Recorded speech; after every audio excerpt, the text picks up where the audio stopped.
Hey guys, how you going? I've got some notes from one of the recordings of the meeting. Some things came up in that, so I'll run through them with you. And it actually was interesting because with this one, I suppose some bigger issues came out, bigger topics came out with multiple points, which I'll make for you as well. So to start us off, we've obviously got some new advertising out there. Most of you would have seen it at least in the emails. Hopefully start seeing it on television as well. So that's out there. Some quick ones to start with, of course. Weeding by hand is not really on because you'll get RSI, and most of the time the customer doesn't want to pay you for it as well, like $100 an hour to do it. For whatever reason, weeding is one of those things that's really hard to do, but the customer doesn't tend to want to pay you that much for it for some reason. It just seems to come up that way. Plus, it actually, there's some RSI. So we tend to don't do any hand weeding as a policy. Of course, you do what you want in your business. There's no problems there. We had someone talking about raising prices. I mention this quite often that guys, when they really need to raise their prices, they might do it by like $20 almost across the board. And one of the fellows reported he'd done that $20 across the board and lost 2 clients. It really is amazing how that price elasticity that we can stretch within gyms, because they don't want to lose you as a gyms fella as well. So that was interesting. It's a time of the year where the quality of your clients really shows out, and I don't mean like just overall how good is the quality of your client base. I'm actually talking about specific clients, right? So specific clients show themselves up to be great clients or poor clients at this time of the year, because do they give you any additional services? So they want you in spring when everyone wants you, which doesn't help you really that much. And they may even reduce frequency over that time, which makes it worse. It makes you busier in a lot of ways because they don't maintain their yards properly. Quite often frequency has to come in if there's weeds and stuff growing everywhere. So they want you when they want you, but they don't want you when you need them, which is at lower times of the year. And they don't give you any additional services. So now is a really good time to mark up the clients that don't give you any additional services, because now you're hungry at the moment. Most guys are, right? I understand that at any one point, we're only probably talking about 50% of the group that's ever hungry, but do think about that. Now is the time where clients really show up as being great clients in a relationship, or just really taking advantage in spring. So just bear that in mind. I thought that was a really good point that came up. Don't forget to ask for referrals. We sometimes forget about that, but you're setting your spring book, okay, these are the clients I'm going to have with me. That's the way you can present it to the client. I've got a couple of openings pre-spring. I'm just working out my spring book because I get so busy during spring, and who I can take on and who I can't take on. Love to have more clients like you. You got anyone that I should talk to, or you'd like to refer me to, or however you want to put it that's smooth for you. But the book is opening for, who you're going to be able to service during spring, okay? That kind of thing, right? So ask your existing clients for referrals, because you'd love to have more clients like them, right? Beautiful. That leads on to one of the bigger issues I can talk to about, or multi-point issues, but there's nothing really more important than this. Heard me talk about it before. It's your top 20, right? So that did come up in the meeting. I think it came up actually a little bit advertently, because we started talking about 5 stars, and obviously 5 stars, there's 100 divided by 5 is 20. Top 20% is your 5 stars, and just how important those people are. They're your top 20%. The top 20% has been identified for you. It's sometimes the hardest thing to do in business. You got to run stats about who buys what and whatever. But here we've got a survey, or one of the ways is that we've got a survey result that says that they absolutely love what you did for them. So in terms of economic use of resources, who should you talk to? The people that love you the most, right? So here they are. They're listed for you, Top 20%, are your 5 stars. So if someone gives you a 5 star, or the people that give you 5 stars, you should check in with them occasionally, because they're the people that are most likely to turn to regulars, most likely to take another service from you, most likely to buy from you frequently. So if one of them slips through and didn't become a regular, but they gave you a 5 star, don't lose communication with them, They're your top 20%, and you've lost communication with them, They're also the person that you should hit up first for additional services, There's your top 20. They're the first people I'm going to ask and really get that ball rolling with additional services, because they're the ones that are most likely to buy off of you, So don't forget about them. Here they are, identified in your face. You can't now just take action against it. The other one obviously is an easy one to go, like top 20%. Any commercial clients as a general rule, tend to be top 20% as well. Yeah, take lots of work from you. Price is, a little bit less relevant. It's probably not even their money if they're a manager, but you're taking the load off of them. That's kind of like part of their job, grounds maintenance or whatever it may be, right? Or property maintenance if it's gutters or whatever. So you're helping them out. They appreciate it. You get paid well for it. They're very consistent. They always pay, etc., etc. So commercial clients obviously are top 20%. Real estate agents, top 20%. Multiple properties, multiple purchasing from you.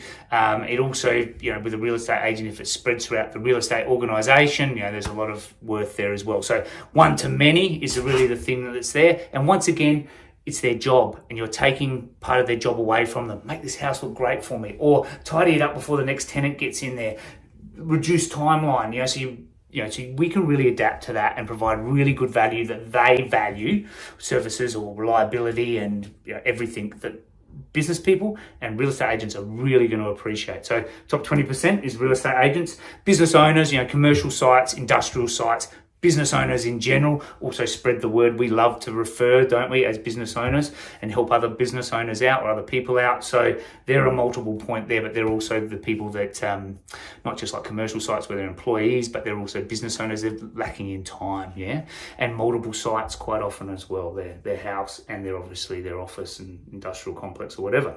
Industrial is the last one, So commercial, industrial, the car parks versus industrial, crash shop or whatever. But but look at industrial. So if you've got industrial estates, stuff like that, spending a bit more time in those areas is a one-to-many great customer. Industrial estates more like great customers. Big sites, they can be managed well. They look like a disaster to start with, but then you get your chemicals into them. It's a big site, but you get it under control. They're very good. We love them, right? So top 20%, just to run it through you again, 5 people that are giving you 5 stars. Commercial people, real estate people, business owners, and industrial properties, Cool. Now, while I'm going on other big ones, we noticed definitely the guys that perform very well in gyms have standards, and I've heard this talked about in obviously performance circles. It's about the standards that you have, what you accept, what you don't accept. So here's some standards for you, right, to think about. Minimum charge, that's an easy one. Daily totals. What's your minimum daily total that you're willing to take out of the field to get out of bed? I call it the $700 to get out of bed. Won't get out of bed for less than $700 worth of work. So that's potentially a good standard to have in terms of, you don't have to hold to it completely, but make it a $700 day, by piling it into it or piling either way and then giving yourself a day off if that's the standard. But have a standard for how much you want to take on a daily basis. Next one, on a weekly basis, obviously. Then you can have standards like all my customers get 2 additional services per year or 4 additional services per year, So it could be either one of those, or 2 or 4, whatever it is, whatever your standard is, but all my customers at least get this additional service. So it could be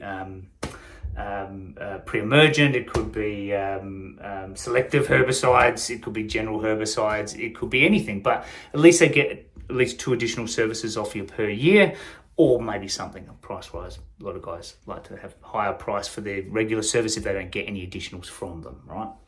But have a standard, they